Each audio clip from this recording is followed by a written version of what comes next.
السلام علیکم ورحمۃ اللہ وبرکاتہ۔ آج ہم نظر بد کے بارے میں بات کرتے ہیں۔ بہت سارے لوگ اس کو کچھ بھی نہیں سمجھتے اور کہتے ہیں اس سے کوئی فرق نہیں پڑتا، کچھ نہیں ہوتا، حالانکہ آپ صلی اللہ علیہ وسلم نے فرمایا نظر بد سے اللہ کی پناہ مانگو، اس لیے کہ یہ برحق ہے، یعنی نظر لگ جاتی ہے۔ بلکہ یہاں تک فرمایا کہ اللہ تعالیٰ نے قضاء اور تقدیر میں جو چیز کا بھی فیصلہ کر لیا ہے، اس کے بعد میری امت میں سب سے زیادہ موت نظر بد سے ہوگی۔ تو جیسے باقی چیزوں کے اثرات ہوتے ہیں، اسی طرح نظر کے بھی اثرات ہوتے ہیں۔ یعنی جب کوئی کسی کو دیکھتا ہے تو وہ کس نظر سے دیکھتا ہے؟ سمجھ لیں کہ یہ تیر ہیں جو نظر سے نکلتے ہیں، اور کبھی تو یہ جس کو دیکھا جا رہا ہے اس کو لگ جاتے ہیں اور کبھی نہیں لگتے۔ نظر بد انسانوں کی بھی ہوتی ہے، جنوں کی بھی، جانوروں کی بھی، کیونکہ آپ صلی اللہ علیہ وسلم نے جنوں اور انسانوں کی نظر بد سے پناہ مانگی ہے۔ اب بعض دفعہ تو حسد کی نظر سے کوئی دیکھتا ہے تب نظر لگتی ہے، بعض دفعہ خوشی سے اور تعجب سے کہ واو یہ کیا ہو گیا، یا حیرانگی جیسے ہوتی ہے کہ اچھا اس نے یہ کر لیا، یہ ایسے کر لیتا ہے، یا پیار کی بھی نظر لگ جاتی ہے اگر اللہ تعالیٰ کا نام نہ لیا جائے۔ یعنی اگر آپ نے کسی کو دیکھا ہے اور ماشاءاللہ لا قوت الا باللہ نہیں کہا یا اس کو برکت کی دعا نہیں دی تو اس کو نظر لگ سکتی ہے۔ بعض دفعہ لوگوں کو خود بھی نہیں پتا ہوتا کہ میری نظر لگ جایا کرتی ہے، تو بعض لوگوں کا تو ہم جان لیتے ہیں، لیکن بعض دفعہ اپنے آپ کو بھی نہیں پتا ہوتا کہ میں نظر لگا رہا ہوں۔ اور انسان کی زندگی میں بعض دفعہ تلاوت قرآن اور اللہ تعالیٰ کے ذکر کی کمی ہوتی ہے، جس کی وجہ سے پھر نظر لگ جاتی ہے۔ تو ضروری بھی نہیں ہے کہ نظر ضروری لگے، مگر بعض دفعہ لگ جائے گی، بعض دفعہ جیسے تیر خطا ہو جاتا ہے اسی طرح خطا بھی ہو جاتی ہے۔ تو اس کی علامات کیا ہیں؟ سب سے پہلے تو یہ کہ انسان کو مثلاً کوئی ایسی بیماری ہو جاتی ہے جس کا کوئی بھی سمجھ میں نہیں آ رہا کسی جگہ سے بھی کہ یہ کیا اس کی وجہ ہے، کیا اس کا ریزن ہے۔ مثلا سر میں بہت درد رہنا، بلا وجہ بخار رہنا، یا دونوں یا کسی ایک کندھے میں درد ہونا، جیسے جلن ہو رہی ہے اس طرح سے ہونا، کمر میں نیچے کے حصے میں درد ہونا، قرآن سننے کے وقت جمائیاں آنا بے تحاشا، یا گرمی کے دنوں میں جسم کا ٹھنڈا ہو جانا اور سردی میں گرم ہو جانا، اسی طرح وزن کا اچانک کم ہونا شروع ہو جانا بلا وجہ، یا رونے کی خواہش ہونا یا ہمیشہ روتے ہی رہنا۔ خاص طور پہ بچوں کو بہت جلدی نظر لگتی ہے، بچوں کا بھی بلا وجہ روتے چلے جانا اور یا کمزور ہو جانا۔ اسی طرح انسان کا لوگوں سے ملنا جلنا چھوڑ دینا اور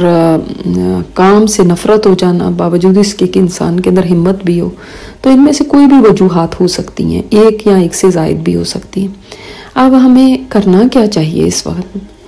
دیکھیں، سب سے پہلے تو یہ بات ہے کہ اللہ تعالیٰ پہ بھروسہ کرنا چاہیے کہ کوئی بھی چیز نقصان نہیں دے سکتی مگر اللہ کے اذن کے ساتھ۔ بعض لوگ نظر کا اس قدر وہم رکھتے ہیں، اتنا وہم رکھتے ہیں کہ وہ اپنی زندگی ہلکان کر لیتے ہیں اس کے پیچھے۔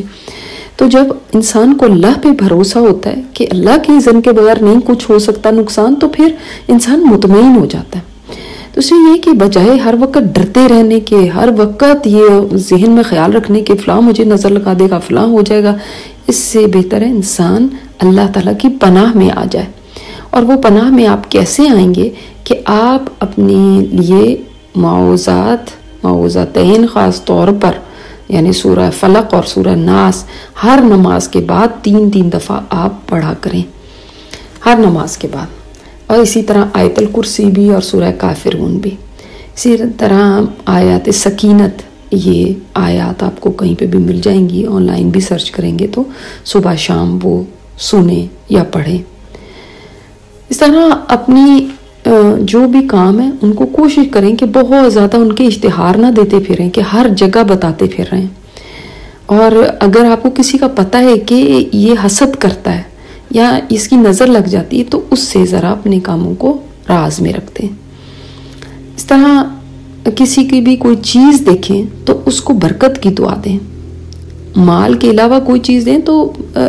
کہیں اللہم بارک، بارک اللہ لک، اس طرح سے دعا دینی چاہیے۔ اور کسی کا مال اچھا لگے تو ماشاءاللہ لا قوت الا باللہ کہیں۔ اس طرح ہی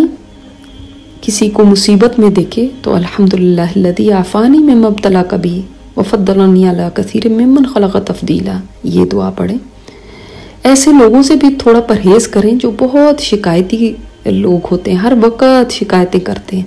یا وہ لوگ جو آلویز نیگیٹو تھنکنگ رکھتے ہیں، یا وہ لوگ جو دوسروں کی خوش دیکھ کر ان کو خوش رہنے نہیں دیتے، کوئی نہ کوئی ایسی بات کر دیتے کہ دوسرے کا دل خراب ہو جائے، یا شکی قسم کے لوگ، یا جن لوگوں کو ہر وقت دوسروں کی فکر لگی رہتی کہ لوگ کیا کر رہے ہیں، یا جو لوگوں کی برائیاں آپ کے پاس آ کے کرتے ہیں، ایسے لوگوں سے پرہیز کیا جائے تو وہ بہتر ہے۔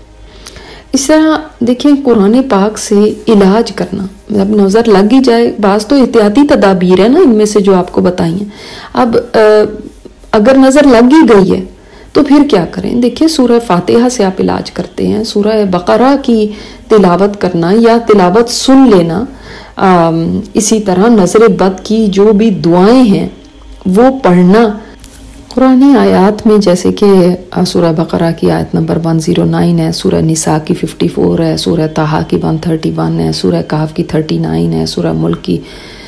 1 سے 4 تک ہے، سورہ قلم کی 51 52 ہے، سورہ اسراء کی 82 ہے۔ اس طرح آپ منزل کتاب ایک ملتی ہے بازار میں، آپ وہ لے سکتے ہیں اور اس سے یہ قرآنی آیات پڑھ سکتے ہیں۔ اس طرح مسنون دعائیں ہیں جیسے اعوذ بکلمات اللہ التامات من کل شیطان وہامۃ ومن کل عین لامۃ، اور اپنی اولاد کو، بچوں کو، گھر کے اور افراد کو بھی یہ پڑھنی چاہیے، لیکن اگر کوئی بچہ نہیں پڑھتا تو چھوٹا بچہ ہے تو آپ اس کو پڑھ کے اس کو اللہ کی پناہ میں دے سکتے ہیں، جیسے اعیذکما، آپ صلی اللہ علیہ وسلم حسن اور حسین رضی اللہ تعالیٰ عنہما کے لیے فرماتے تھے اعیذکما بکلمات اللہ التامات، اور یہی والی پوری دعا۔ تو آپ یہ قرآنی بھی دعائیں پڑھیں، یہ مسنون بھی دعائیں پڑھیں، پھر آپ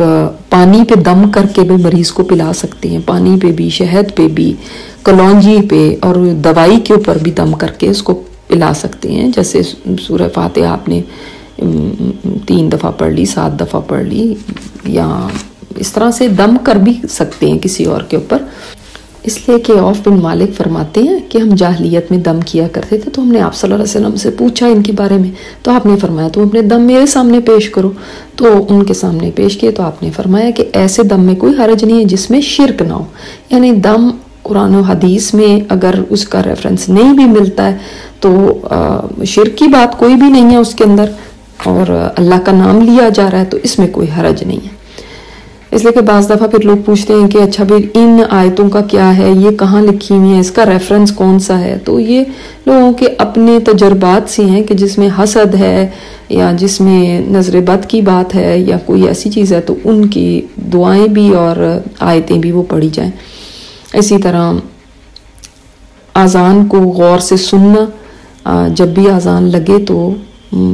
چاہے وہ کہیں مسجد میں ہو رہی ہو یا آپ کے اذان کلاک سے ہو تو آپ اس کو غور سے سنیے، یہ بھی فائدہ دیتا ہے۔